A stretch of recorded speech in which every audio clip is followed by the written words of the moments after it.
eta liburu bat aurkeztuko dizuet. Liburu hau da Nur eta Erentzugaren tenplua. Marrazkilaria Juan Luis Landa eta idazlea Toti Martínez del Lecea. Eta hau 176 orri ditu, argitaletxea Errein da, eta niri esaidana gustatu izan da.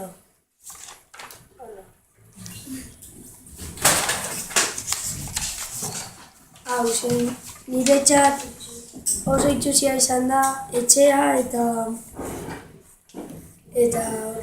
baina bestea bai gustatu zaidala, eta ni ere gomendatzen dizuet, ze abenturazkoa edo horrela.